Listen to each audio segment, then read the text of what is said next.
And one question from Tom before we start. Anybody in the room who is very new to VSA? If you could type new into the question box, that would be great. One moment.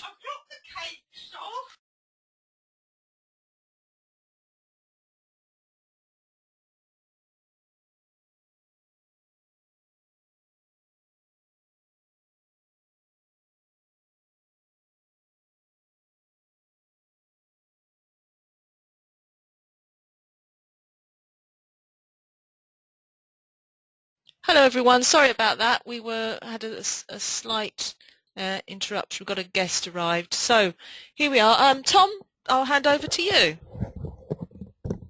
Are there any absolute newcomers? No, not that I... Now the only reason why, hi everybody, it's Tom Williams here. Lovely to talk to you. Gavin will be joining us at 6:30. So we look forward to that. The reason why we ask if there's any newcomers, so we can, or I can quickly explain what VSA is all about. Because it's a bit of a mind bender to those coming in from, should we say, the cold. They've got no idea what it's all about. And you'd be surprised that you are a group of people that are aware of how you can read these markets. Most people, even some of these professional traders, can't. But they have other techniques, I suppose, of trading. But anyway, Gavin will be joining us in about an hour's time, which we look forward to that as well. Pay particular attention to Gavin because he's extremely good trader. What's good about Gavin, he's not frightened to jump in the deep end, and if things aren't right, he's out. And that's really, really important for a trader, especially when you're reasonably new to this type of analysis. But right, anyway, thank you, Rita, for coming in. Peter Offen, her husband, he's away down in Devon at a health camp at the moment. So good luck to him as well, but he'll be back next week. Right, now the chart we have up on the screen is a NASDAQ 100, which occasionally look at. I think we looked at that last Sunday in the newsletter. Right. Now, this horrendous fall looks suspiciously like another shakeout. It's doubtful if it's a real start of a bear market. We had all the bad news come out. There was rumors that the Federal Reserve was withdrawing their support for the American stock market. We had all the trouble with the Israelis in the Gaza Strip. Right, we had all the trouble in with the Russians, one thing and another. So when these markets fall like this, they harp on all the negative points. Remember, there is no news in good news, and they will bend over backwards to take full advantage of any negative news when they want to mark this market down. Now this NASDAQ here, example of these shakeouts, we see what it's a characteristic of this market. Now we look back here, for example, all right, and there's a sign of weakness, look. We've got up bar on a narrow spread. That's definitely weakness. We know that's one of the principles, right? So what do? They're trying to go up, but there's supply on that bar, look. There's increase in volume and a clear narrowing of spread. And also the close is well off the middle there. So there's supply present. And what they do, they have a shakeout. There it is, bang. They have a shakeout, turns around, and there's a test as well there. It's not a classic test, but it is a test, look. It's a red down bar. and the volume is less than the previous two. It's closed in the middle, so it is a test. Now, I suspiciously think this is probably a test here. This rapid fall that we saw on all this negative news with the Israelis, the Russians, and the Federal Reserve withdrawing their support of the American market and all this type of thing. Probably none of it has any real effect on the market at all. But it sounds good to a trader. Okay? Now, we did a newsletter on this, and we noted that last Sunday there was a test, look. And we noted that, and we thought we'd get higher prices. Well, we did, look. One, it went up at least a couple of bars. But we got this sign of weakness here, look, which is looking over. It's very high volume, narrow spread. There's definitely supply in the market. This could easily be a shakeout. But we've switched to the, Rita, could you put the 30-minute up?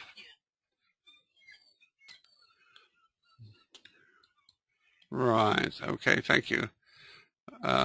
This is a 30-minute chart of the future market of the S&P 500. Now, what's interesting about this, yes, we had this down move. This was a shakeout or potential shakeout that we saw. Right. But lo and behold, the computer seems to see something else. Potential climactic action. It seems to see supply coming in. Support coming in. Shakeout. More support. And, of course, there's no signal on this, but this, to me, looks like what we call a springboard, or Wyckoff called a springboard. The strength has come in here at this level, right? So we draw a line through there. That's where the support came in, roughly. Don't forget, we don't follow any mathematical formulas. It's an art reading this, right? If you start thinking there's something you can get your teeth into, you're mistaken. It's there's the signs of strength have come in here, look, at that price level, and there the market will whipsaw down, right, before any up move. So that must have been accumulation across there.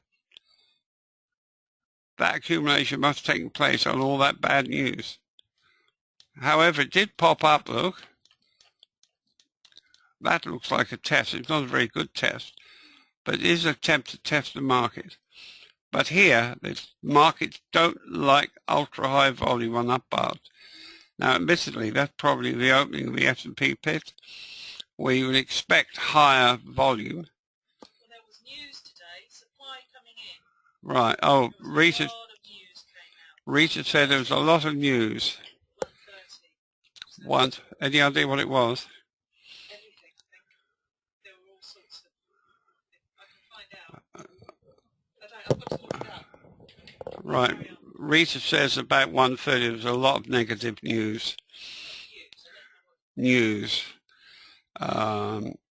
must keep in mind that professional money who are trading these vast amounts of contracts or cash, creating the imbalances of supply and demand, that's what they're doing, will obviously be very, very interested in news, and they will relay the news to you or get it released to you in such a way it's going to benefit their trading. Now here we had an up bar. This was probably the opening of the market. Look, markets don't like ultra high volume on these up bars. And there it is, look, even though the pit's open, you would expect a lot more supply. Despite that, there is high volume there. It was the non-farm and the unemployment rate. Oh, well, I mean, that makes me laugh. What's the unemployment rate got to do with the market moving up and down? I would have thought zero. But they make it sound important. They make it sound if it means something. But believe me, it means absolutely nothing. But you must keep in mind that during news events, they will whipsaw the market on that news if they can, and they can get away with it. Okay? But the truth lies in the volume and the price spread. There's a high volume. In other words, high activity has taken place. And on that, the market went up, fair enough. Okay. But the volume is so high, it's closed just off the high, look. There must have been supply there. Well, there was. And that's why the market's falling. It's interesting to see how this simple trading system works. Once they've lodged themselves into which way, bullish or bearish, they're going. That's why these simple, I call the simple trading system works.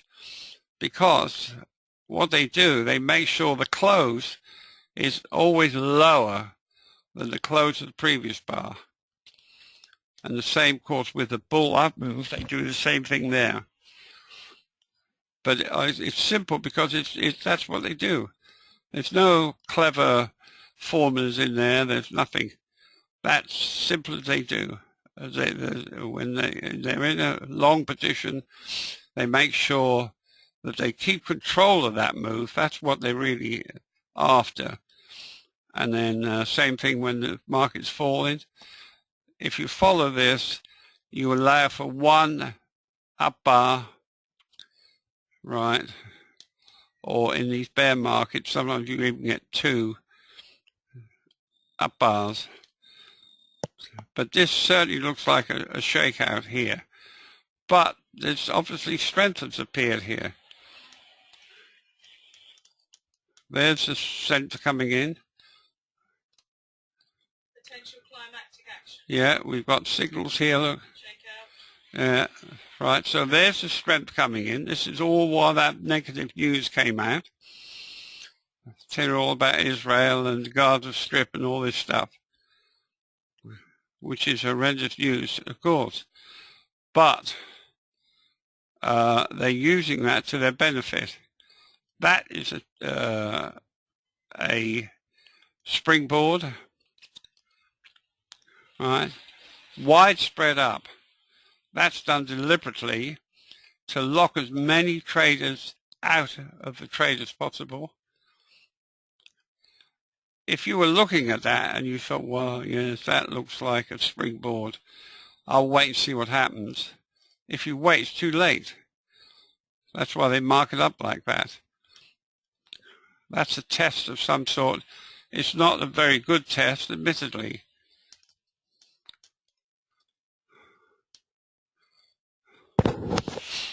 Right. It's not a perfect test by any means. The volume should be less than the previous two bars. We can see that it's not, look. But it is lowish relative to the previous volume. It's got a slight top tail, which is a negative part of the bar, because that means they must have gone up there on no demand at some time. So it's a test, but not a perfect test. But the market went up on the back of that. But here, the volume is definitely too high. Markets don't like that ultra-high volume and up bars. See them come off a bit from the top. Now here we have a top tail. That's usually a negative sign because it means it must have gone up there, right, on no demand at some time. Volume is still high, there's still supply there, and that's why it's come off like this.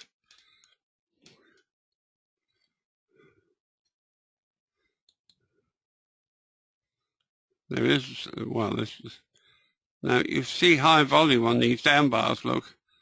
That has to be buying coming in.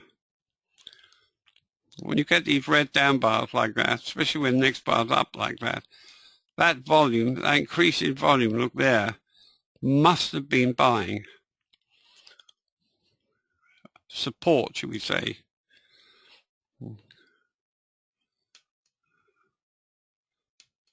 Now that easily could go up. Although there's obviously supply present. Now, before we move on to another chart, are there any questions for Rita to read out, please, about? So far, not on this chart. So far, nothing. So far. Good. Someone wants to look at cable. Right, cable. Yeah. Right, okay, that's the British pound. Rita's going to put up cable. So, can I just mention hang on. Just as I was putting another chart up, question, what's the last green signal? Hang on, where were we? That green signal, potential stopping volume, it says there. Where were we? Yeah. Well, it doesn't look like some support. There's a hell of a lot of supply there. So Tom's saying it does look like some support, but there's a hell of a lot of supply there, as in this here, and all this, and this. Right. This is the pound, and Tony's saying about this time, same as the S&P, around here, Tom. Any views on the spike at that time and subsequent? This is the pound, they call it cable, I suppose, because it got a cable under the Atlantic Ocean. I assume that's what it is. We used to call it the pound, but why it's called a cable now, I don't know. But anyway, look, first glance, it's obviously weak, isn't it? It has to be. You don't get these up thrusts in a strong market. There's one there, look. Yeah, there's another one there, look. That's calling that supply coming in. Yeah, supply. It's all the same thing. Supply. Markets don't like supply around. And you must have some sort of weakness in the background. Look, there's an up thrust there, look. How's that for grabbing to make a bit of money on? That was 9 o'clock this morning. Well, that bar? Yeah. Right, so whether you were asleep or not, I don't know. But it's certainly a sign of weakness. And the same thing's happening here, look. You don't get these up thrusts like this in a strong market. When you see that, it's best to turn the page and look at something else.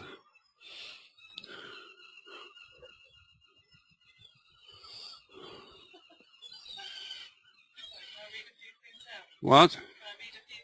Yes.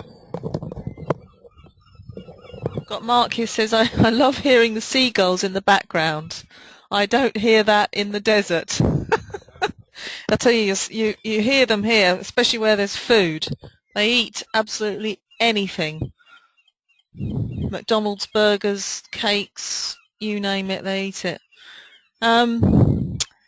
Tony's saying cable, it's been called cable since 1869 and the first successful transatlantic cable. Right. Oh, and there's a seagull landed on my car out there. So Alan is asking on this chart, when would you short that?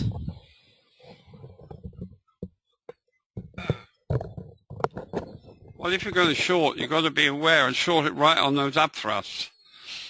Because if you short it now, short anything, they'll probably have a little no demand up move to catch you. That's what professionals do. They're fully aware of their actions, and the reactions from the general public will be on what they do. and they know that if they start having a low demand up move now, it's going to catch a lot of stops and mislead most traders. But Rita loves shorting these up thrusts. She'll tell you that as soon as she sees it, she goes in and shorts it.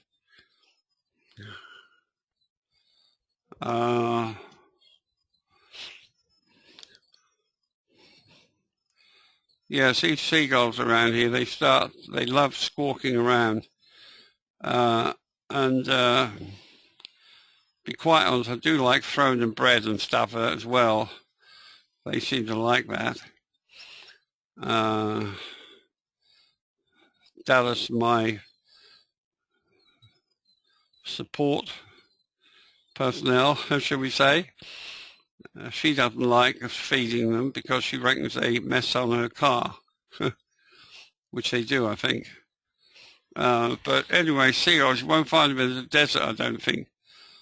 They love to be near the water. We're not too far from the beach here. Right. So that, to me, that pound looks perilously weak. And I certainly wouldn't want to be long on that.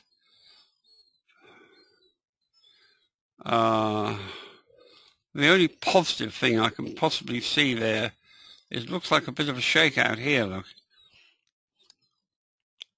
That's probably what made that market go up and then sideways like this. But be aware of the weakness in the background. And if you see a no demand up move now, that you could short. Make sure it's up, narrow spread, low volume. Low volume is relative, remember.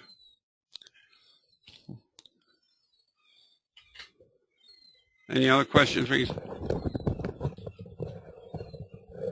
Yes, Winston's asking, when you see these up thrusts, do you wait for confirmation? I will often wait personally. I mean, different people have. Tom will go straight in. I would probably wait for confirmation in a lower time frame because I'm not because I'm scalping the market. So you can, yes, you can wait, but often, well, if you wait for confirmation, it's too late. If you look at that one at 9 o'clock. Sorry, that's what I'm talking. This is 9 o'clock UK time. Well, look at that. The reason it's there, you've missed it, haven't you? If you're going to sit on this chart, wait for a confirmation of that, you've missed it. I often, because I'm looking for 20 points profit, I'll maybe scroll down, start looking for confirmation in some of the smaller time frames. But yeah, if you sat and wait for confirmation there, that's it. You've kind of, well, it's not happening. Alan is asking on this chart, what would mean a change to go up? Did you talk about a change to go up? I can't remember. What will make the cable go up? Is that what you're saying? Well, what will make it go up is when professional money decide to move back into the market. And for that, we need to see a down bar, and we need to see very high volume. The down bar, if it's on fresh low ground and it's on a narrow spread, that means professional money have re-entered the market. And that's how they alter the balance of supply and demand. They move in with thousands of contracts. In other words, they bully their way into the market. And then they do whatever they have to do and then generate an up move. And then the big problem then sell it back to you at higher prices. But we haven't seen that yet. These up thrusts are a sign of weakness. And it's ill-advisable to go long when the market obviously appears to be weak. You're looking for stopping volume. And don't forget that before professional money move into the market, the price level has to be attractive to them, which is quite a reasonable thing to say. because the only way to do that is by generating down moves. It's marked down, and once the price looks attractive to them, then they'll move in and start buying. And they force their way into the market. They bully their way into the market. These traders come in buying 50,000 contracts or more, and other traders follow them, and so on and so on. And therefore, you definitely get a shift of balance of supply and demand.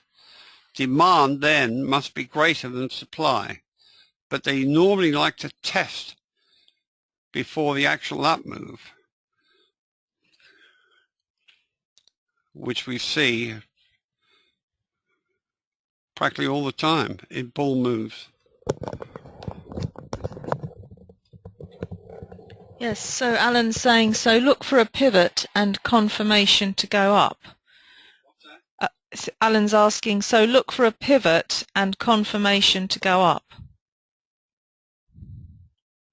So, yeah.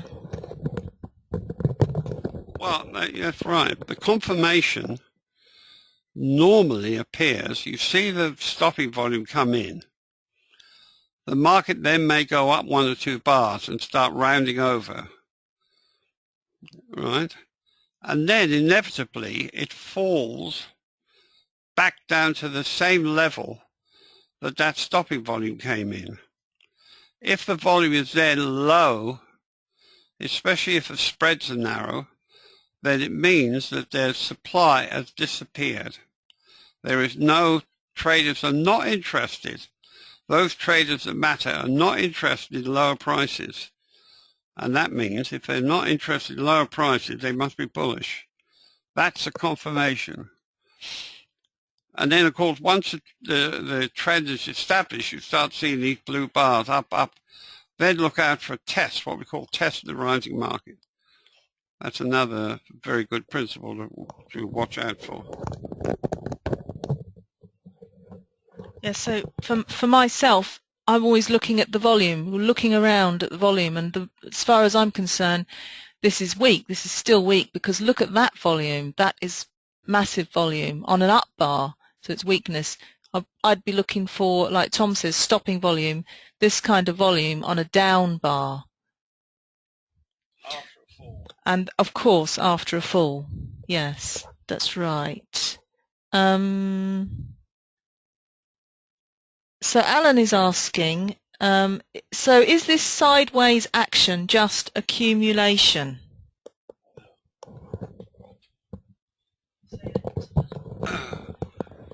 No, you wouldn't call this accumulation. Accumulation is when the market's fallen, right, and the prices become attractive to professional money. And that inevitably means you see stopping volume, or at least complete lack of supply at a level where they've plunged down to. Then it starts going sideways, and then they're probably accumulating.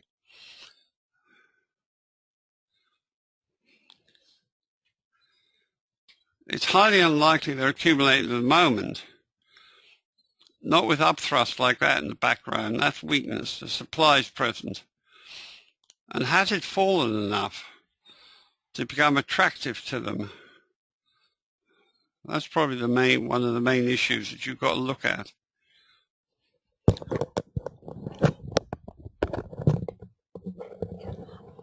Yep, and on the upthrusts, we were talking about upthrusts earlier. Do you have any rules on the amount of volume on an upthrust, i.e. more or less than the previous bar? Well, that could be a tricky subject because the trouble is you're dealing with human beings and they sit there, and when you see an upthrust, the whole object why you, if you're a professional trader, want an upthrust is to mislead as many traders as possible and catch stops, right, which is a very profitable thing to do if you can do it. Now, they can mark the market up, right, just like an auctioneer. At auction, you can mark the price up Whether it gets any following is different, is something else. So sometimes you might get low volume as they mark it up, but there's no interest. Other times there's very high volume, it's obviously been hit by supply. So there's an example of the high volume look one here. That's definitely supply look. But you have an example one low volume look. Low volume relative to this volume. You're dealing with human beings. That's what you're after.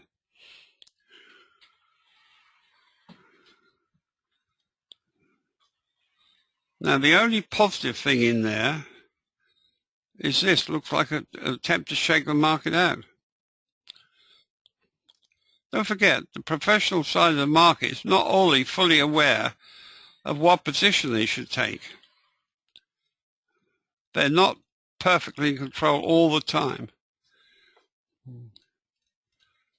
But normally I wouldn't touch that at all at the moment. I'll just say, right, let's turn the page. Okay. Okay, a little while ago Ming asked for the yen. Okay, so you didn't put a time frame in there, but we'll where is it? Here's the let's put the hourly chart for the yen up. That's the 1 hour chart. If you'd like a different time frame, then let us know.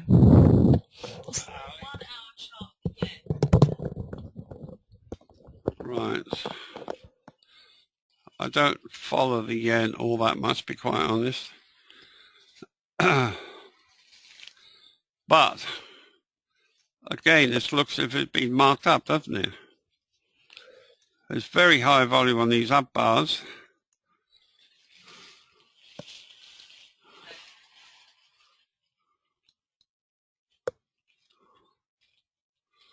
Right. Especially there, look. So it's gone up. There is definitely supply present.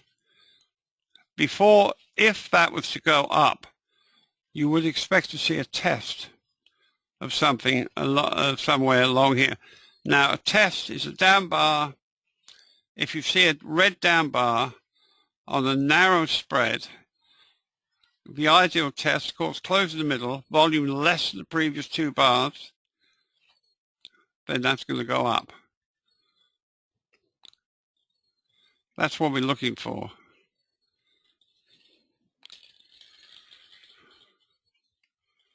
Now, funny enough, there's a red bar there, look.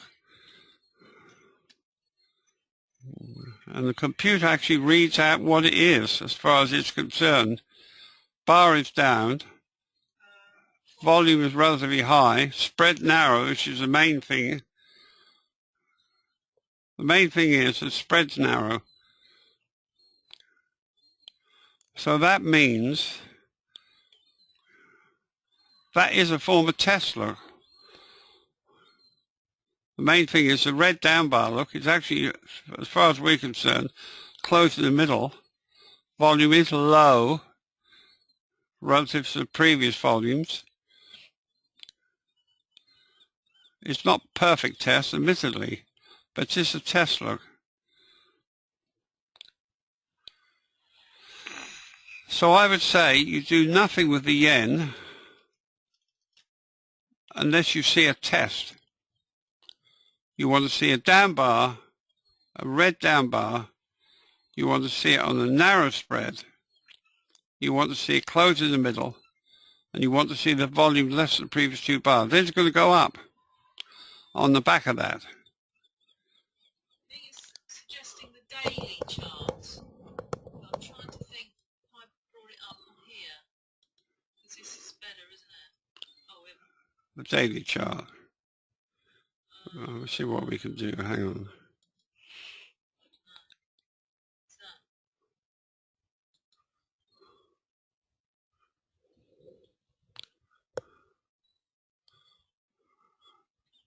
Well, this is a daily chart, look. Now, what's interesting is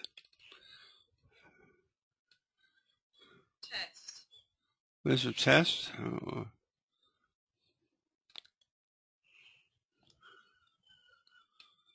That's probably a stopping volume there, look. It goes up a few bars, then it comes back down to the same level, look, just as we were talking about on the previous chart. And as it falls down to these levels of a stopping volume, if I draw a line across here,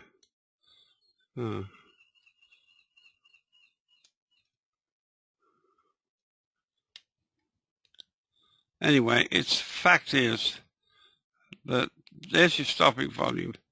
There's a test back down to the same level as the stopping volume first came in. And the volume is certainly low, look. That's why it's come up with this signal here.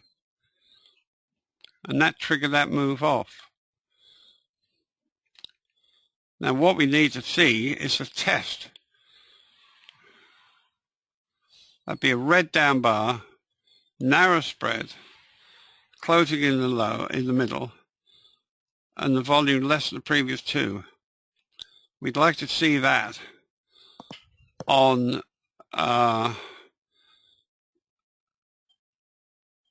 intraday chart, like an hour or something. Don't forget, when you read all these charts on these different time frames, many of them give you a different story. Not a different story, but a new look into that chart. See, these indicators are very, very sensitive. They have to be. There's a lot of restrictions on them because the trouble with the stock market, you've got all these human beings in there. And as you know, they can create a lot of confusion.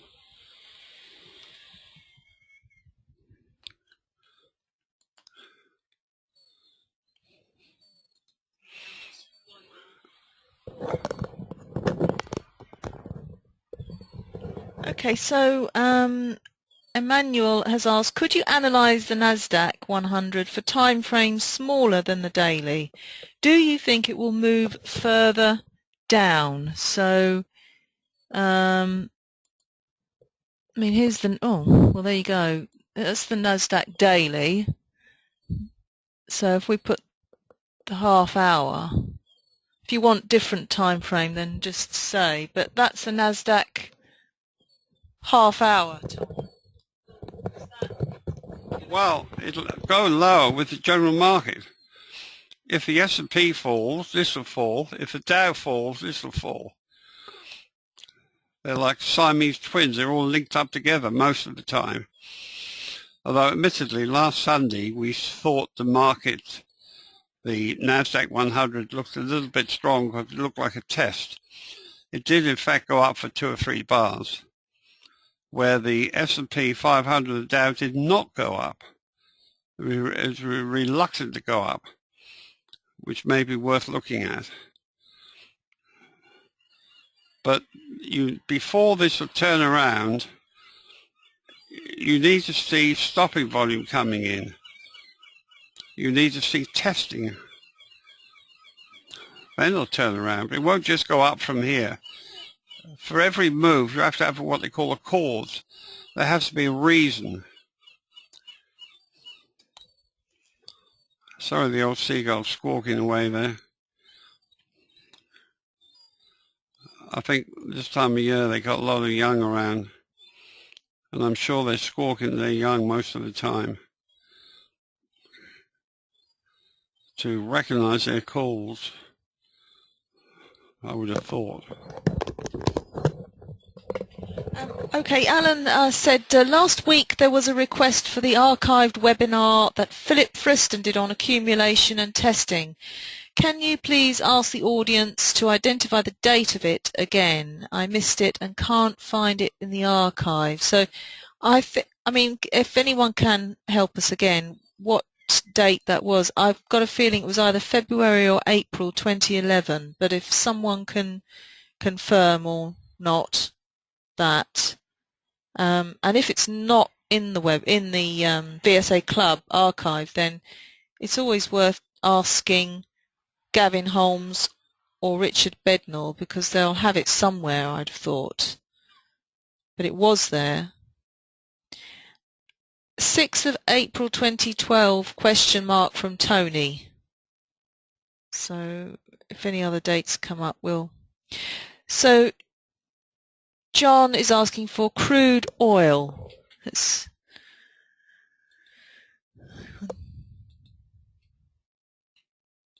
So we're going to our continuous contracts, and this is just putting up the bigger picture, Tom. Crude oil. So we've got that trend line coming, you know.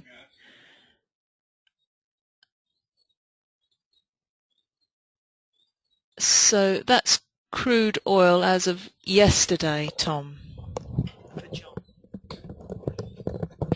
Right, I don't follow this in a religious basis by any means, but I can immediately see that, of course, here we're what we call oversold.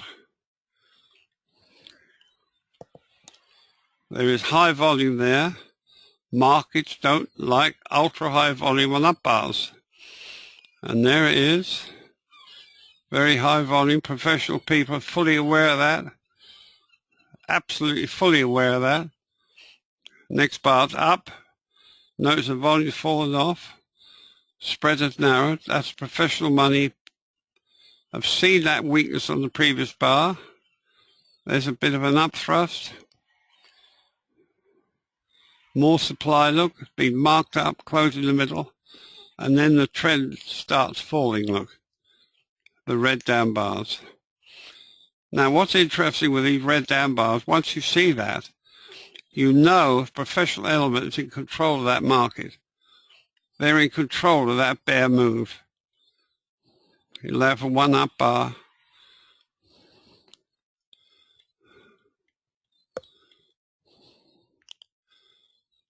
I would say that market looks weak. Well, I'd say it is weak.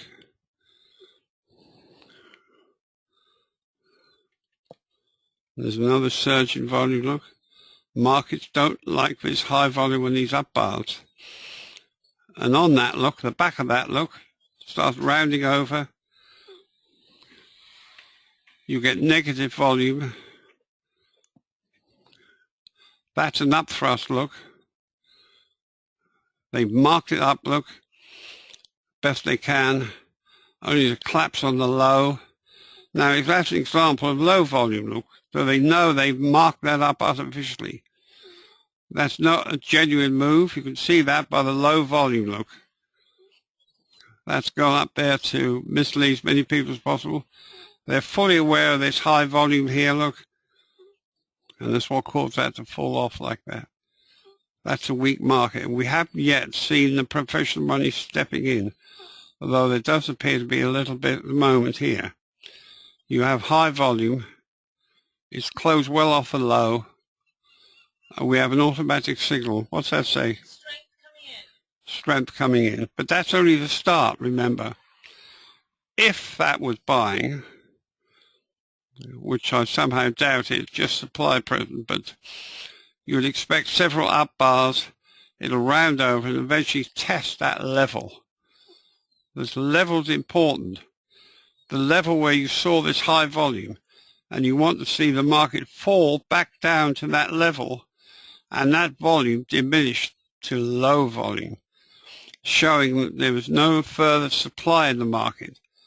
Then, if there's no supply, that means they must be bullish. But we don't have that yet, nowhere near it.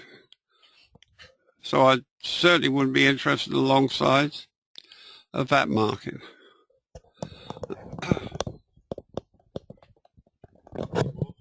So Winston is asking the signs of accumulation such as stopping volume, strength coming in, selling climax, potential climactic action and potential stopping volume. Are these all selling bars and considered supply and weak? Well, they're red down bars, but they're not considered weak.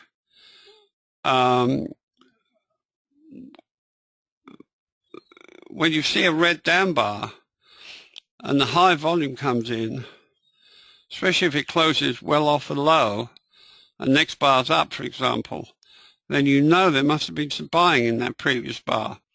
But they won't take a bullish move until they are sure that the supply has disappeared. They can't afford to. Remember, there are no friends in the stock market.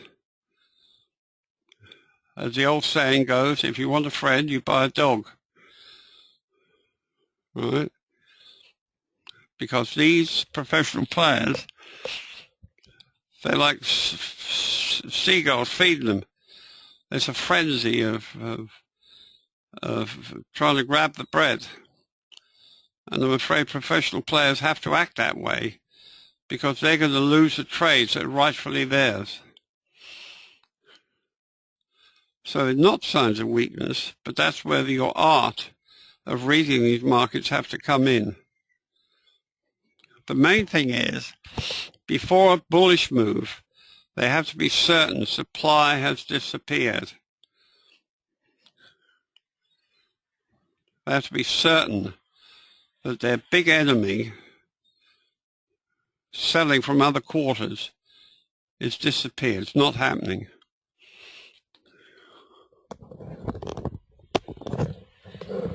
So Leslie is asking, so you're saying that crude oil looks strong? And Alan is saying, is some of the current bar short covering? What was that?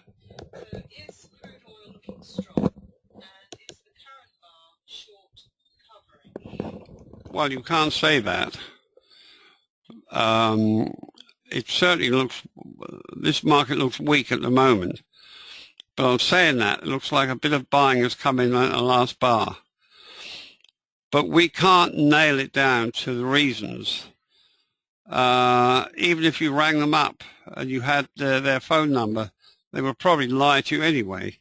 They're not going to tell you the truth. Why should they? They don't have to, and they're not going to. They'll try to mislead you as much as possible. The only time we know that's definitely buying is if the market holds now, goes up a few bars and falls back down to that level, and you see the volume is very low, especially if the spreads are narrow, closing in the middle, for example, then that's definitely going to go up then. But right now, we don't know that. Right now, it looks like the market's weak. So you mustn't try to get too clever on all this. Try to read this balance of supply and demand.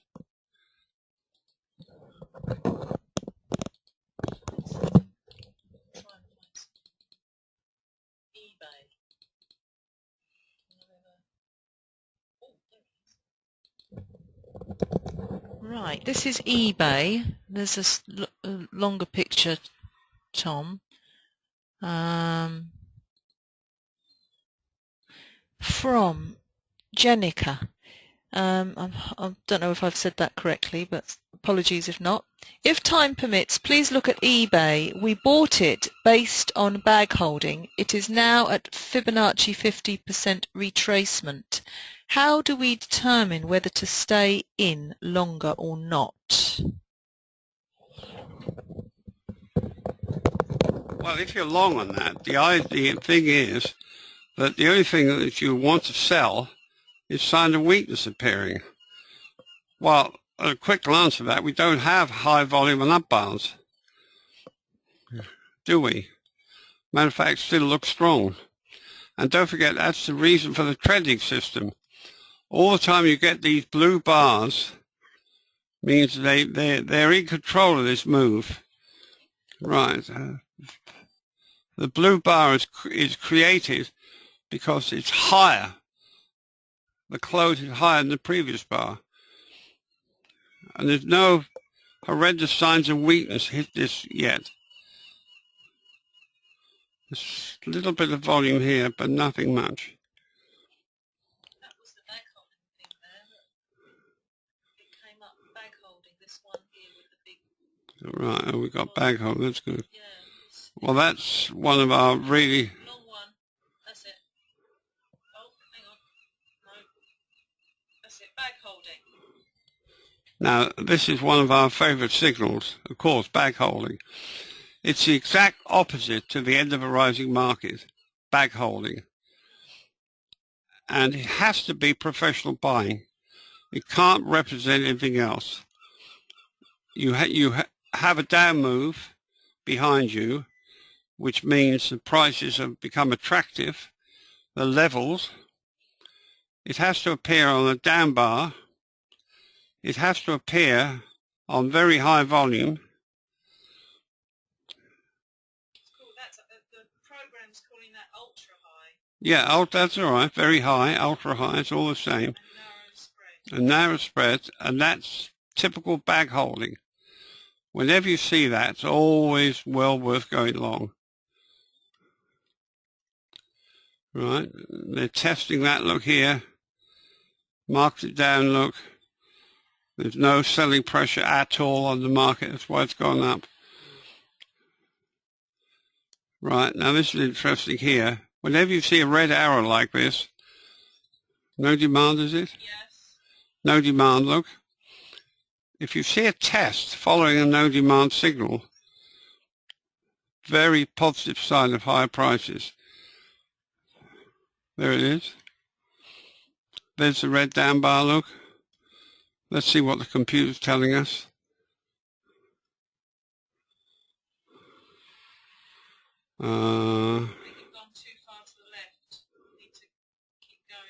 Bar is down. Volume is low, look. Spread wide. Close in the middle. Wow, there you are. Two positive signs. Closing in the middle. Right. Bar is down and volume is low, look. That's a typical test. It's a test of this weakness that's appeared up here, look. Professional money would see that, so to make certain they test it, look. It's positive, and that's why they could gap it up like that and continue the up move. You have to be aware of those if you want to do scalping successfully. But right now, there appears to be no weakness at all in this stock. It appears to be trending up.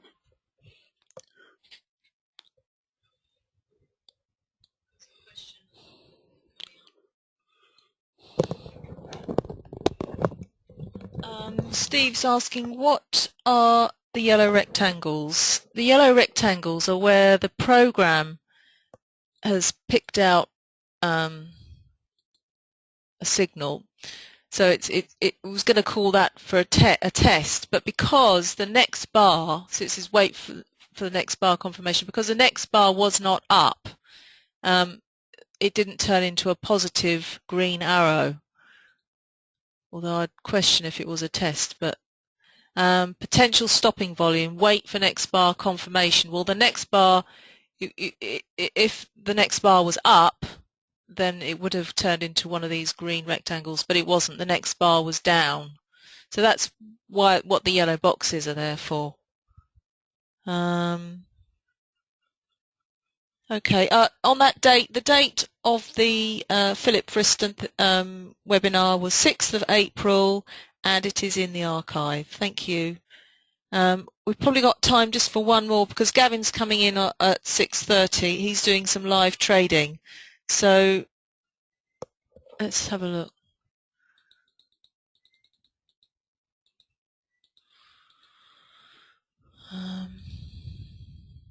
There it is.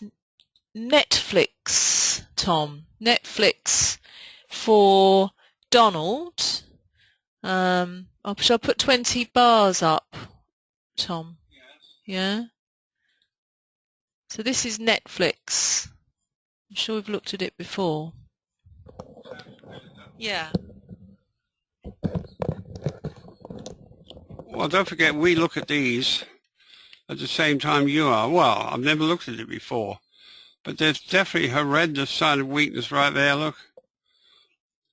Right. It says end of a rising market. End of a rising, is it? Yes, it says. Yeah, that's it. The opposite to bag holding, look. Now we saw bag holding on that other stock, which I've said you must never miss. You should always really go long on those. Now this is one we should always go short on them. This is what we call end of a rising market.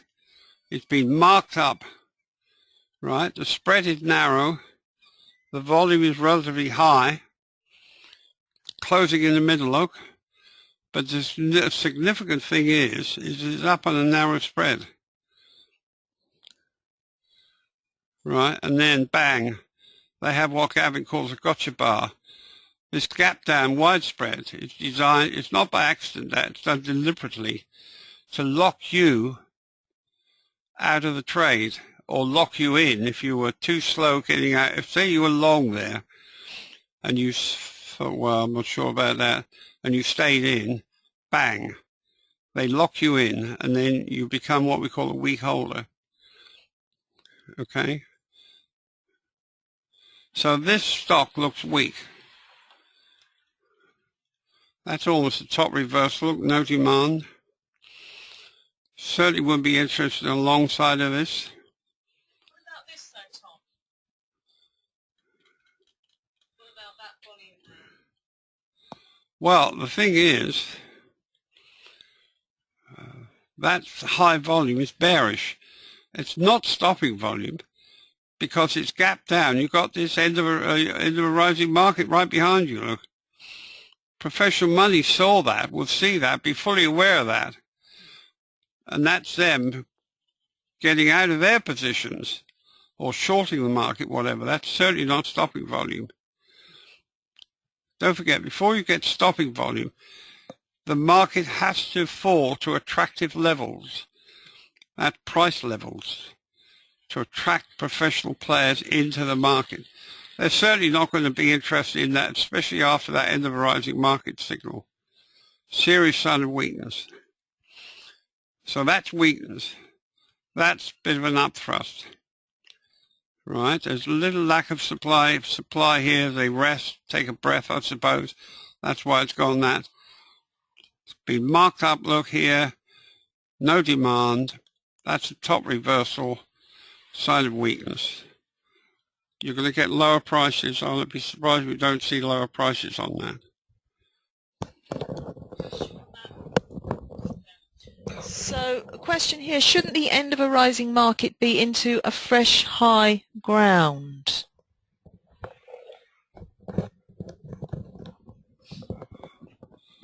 Well, fresh means it is in fresh high ground, actually, look. In other words, well, you've got to use your imagination a bit. Right to high here, there's nothing to the left till you get over here, look. That's what I call fresh high ground. That's definitely weakness, look. No question about that. The main thing is it's been gapped up, look. Narrow spread, end of a rising market. That's classic. You should remember that.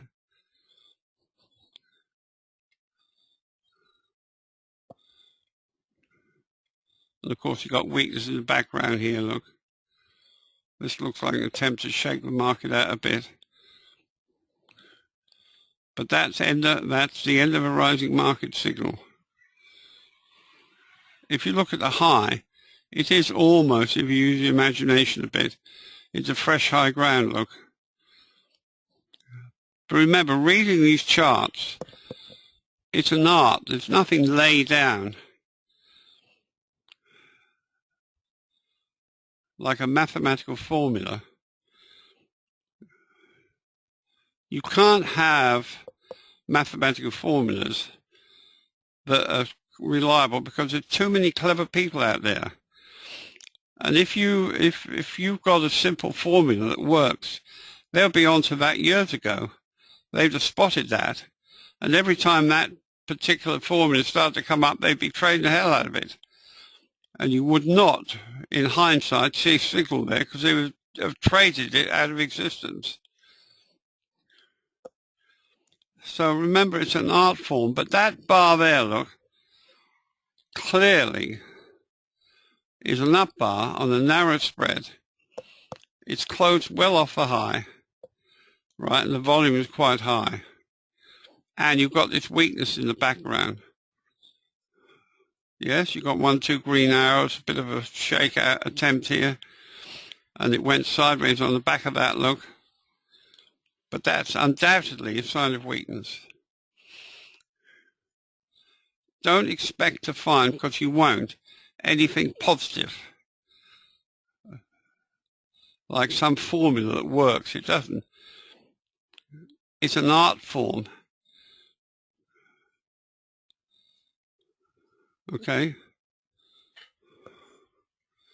Now we've got Gavin coming in at 6:30, sorry. He's very, very good, Gavin, I must admit. Very good. And he's an excellent trader.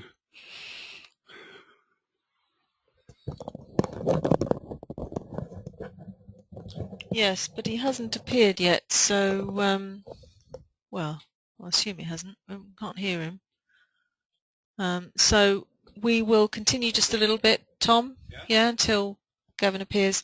So Janica is saying Netflix is in a strong uptrend on the monthly and daily, like the S&P. Is Tom saying it's now a bear market? What, the S&P? Netflix.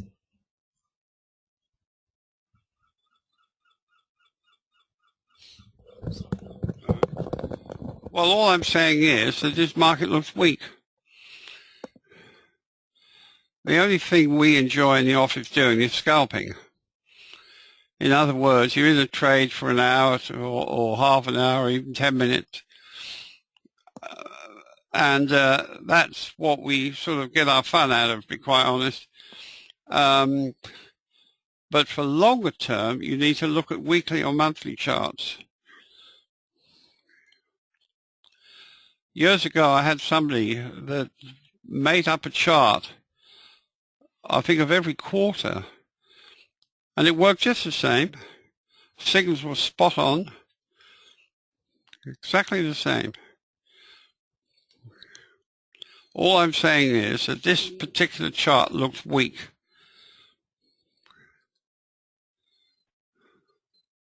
Those trend lines don't look good, do they? Oh, that's corn. Yeah, you don't want those. Well, someone's asked for it. Right, we look at corn. Yeah, Now, that's definitely a downtrend, look.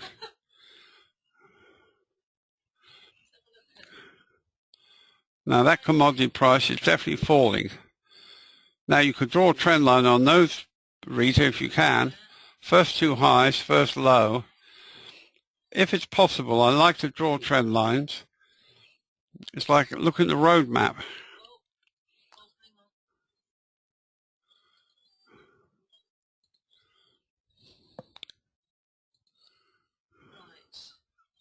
First two highs, first low. Oh, I've done it wrong again. Sorry. That's all right.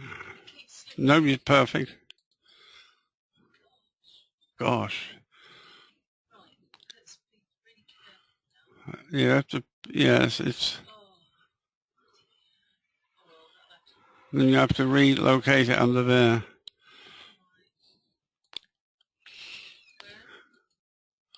First support somewhere here. Well, it's better than nothing, look, but the trend is obviously down. Now, to turn that around, we need to see stopping volume come in. In other words, we need to see down bars. And right now, look, at the moment, markets don't like high volume and up bars. And there's one right there, look. There's your up bar. It's even closed almost in the middle. Spread doesn't look particularly wide. And there's your high volume. That's weakness, look.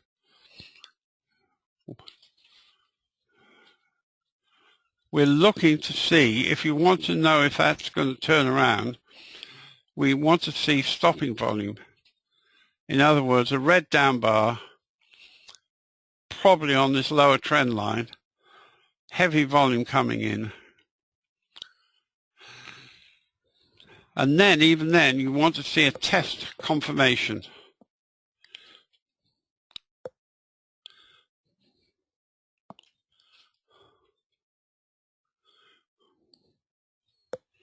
Now we're waiting for Gavin to come in.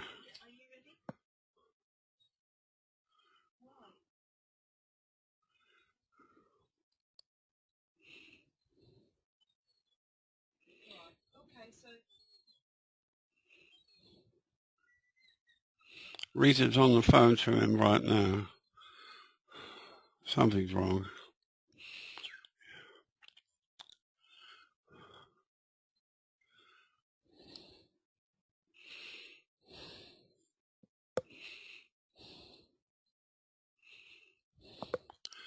Okay then, all right. Well, we're going to finish now, so I'll tell everyone. Okay, thanks. Can't make it. Right, so many apologies, everyone, but Gavin can't seem to get on to. He's got problems. He's being blocked from getting on, so he won't be joining us now. So that's it from us this week. Yep, we'll be back for the webinar next Friday.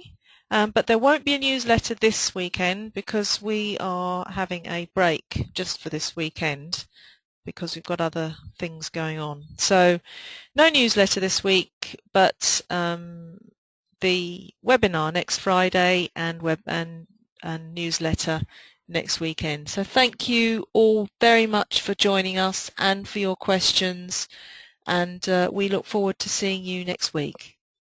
Bye-bye. Bye-bye.